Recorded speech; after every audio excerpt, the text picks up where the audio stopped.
Bonjour à tous, ce tuto va vous permettre de paramétrer un salarié apprenti dans le logiciel Silae. Alors, à l'écran, j'ai fait apparaître le tableau d'avancement d'un dossier qui était ancien, qui avait été fait en 2017, et dont je vais me servir pour vous expliquer les paramétrages. Donc, je rappelle que dans Silae, on peut cliquer.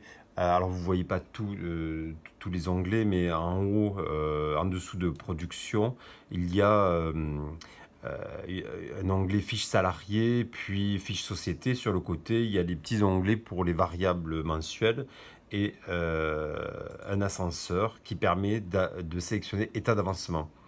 L'état d'avancement présente les bulletins qui ont été réalisés et édités, donc ils sont en vert. Donc moi, ce qui m'intéresse aujourd'hui, c'est l'apprenti. On voit qu'il a été embauché en début septembre 2017. 2017, et on voit que 4 bulletins ont été faits jusqu'en décembre 2017. On peut observer qu'une partie dans l'état d'avancement, je ne sais pas si vous voyez à l'écran, mais il y a une partie grisée sur la gauche des boutons verts. Ça veut dire que le salarié n'était pas dans l'entreprise. Et quand on va un petit peu plus loin, on constate en 2019 qu'il y a une autre partie grisée qui débute juste après cette case. Parce qu'en fait, dans le dossier modèle apprenti, de l'apprenti de cette application, eh bien, on a déjà marqué la date de sortie du salarié en attendant qu'on soit en septembre 2019. Donc je vais aller sur la fiche salarié et vous montrer les spécificités. Alors évidemment, on va avoir, comme tous les autres salariés, les matricules, les noms, adresse, date de naissance qui est importante pour les apprentis, puisque l'âge de l'apprenti va conditionner le taux de rémunération, les coordonnées qui doivent être saisies, même si dans mon exemple, ce n'est pas encore traité.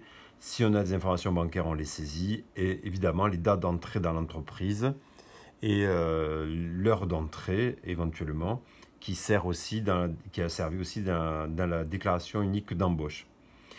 Donc je descends pour voir les spécificités. Dans l'onglet emploi, eh bien on va définir le contrat d'apprentissage. Et ici, c'était un contrat d'apprentissage d'entreprise artisanale de moins de 11 salariés. Et ce contrat d'apprentissage n'a pas de particularité, hein. C'est pas un contrat de retour dans l'emploi, c'est pas un contrat de génération. Vous voyez qu'il existe de nombreuses spécificités, en tout cas en 2017. Et aujourd'hui, en 2020, on va avoir toute une liste de contrats spécifiques.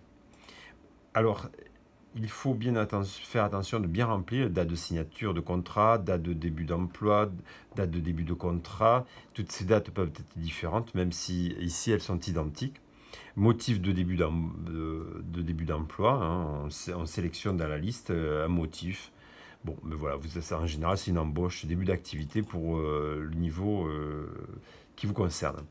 La date de fin de période probatoire, ici on a mis la même date, c'est-à-dire qu'en fait il n'y a pas de période d'essai. Et la date de fin d'emploi, c'est-à-dire 2 ans plus tard, puis c'est un contrat pour 2 ans. La sortie a été déjà paramétrée, vous pouvez le faire. Voilà, ça n'impacte pas le calcul des bulletins. Voilà, et ensuite il y aura une fin de contrat d'apprentissage. Cette partie-là n'est pas forcément nécessaire, mais il peut être utile de le préparamétrer. Ensuite, définition de l'emploi, la convention collective. Ici, c'était dans l'application qui est montrée, c'est l'optique lunetterie de détail. Je vous rappelle que sur la droite, on peut retrouver la classification des métiers. Si je clique, on a la convention collective et donc toutes les classifications, que ce soit des personnes qui travaillent les ateliers, magasins. Donc si je clique là, monteur, vendeur, lunetier, et on va retrouver les coefficients. Attention, ce sont les coefficients de 2017. La nature de l'emploi, c'est apprenti. Les caractéristiques de l'activité, c'est 90. Voilà. Voilà, si on regarde, c'est pas et c'est pas intermittent, pas à domicile, pas saisonnier, donc c'est non concerné par la rubrique. Et on doit noter aussi le régime de retraite qui est normalement paramétré dans le dossier. Le coefficient va peut-être apparaître automatiquement dans SILAI. CSP, c'est la catégorie socio-professionnelle, c'est à but statistique, c'est vendeur de produits de beauté, de luxe, et on voit qu'il y a optique. Et c'est un employé mensuel. Ensuite, la rémunération, vous devez contrôler le taux de rémunération des apprentis qui change en fonction de l'âge, en fonction du fait qu'ils sont en première ou deuxième année. Donc vous pouvez, le logiciel va vous proposer un taux et il faut le vérifier et vérifier ou calculer le salaire de base, c'est-à-dire ici en 2017 c'était 41% du SMIC et donc on avait pris le SMIC mensuel et multiplié par 41%. Et on dit qu'on veut un SMIC mensuel. Voilà. Ensuite, il va y avoir, on peut dire que les horaires, le salarié est soumis aux horaires par défaut de l'établissement. Si ces derniers ont été saisis dans la fiche société, eh bien, il sera conditionné à ça. On va retrouver les heures normales de l'établissement, qui est de 151,67. Voilà. Ensuite, on va devoir paramétrer un certain nombre de données. Hein. J'y viens. On doit dire si le salarié est conditionné aux frais de santé, c'est la mutuelle. Cette mutuelle, les CDD ne rentrent pas à la catégorie pour laquelle il était obligatoire d'avoir une mutuelle. Alors, en fonction des entreprises, la mutuelle sera prélevée sur les cotisations salariées. Donc, on peut avoir avec mutuelle et sans mutuelle. Bon, là, c'est des domaines particuliers de plan prime, on n'y touche pas. Et on va retrouver des informations à saisir qui sont ici. Informations sur un contrat particulier. Donc on voit bien que c'est un contrat d'apprentissage. Date de signature du contrat et date de fin du contrat. Et on va dire si... on va écrire la date de début de la première année et la date de début de la deuxième année du contrat. Et on renote la date de fin de contrat.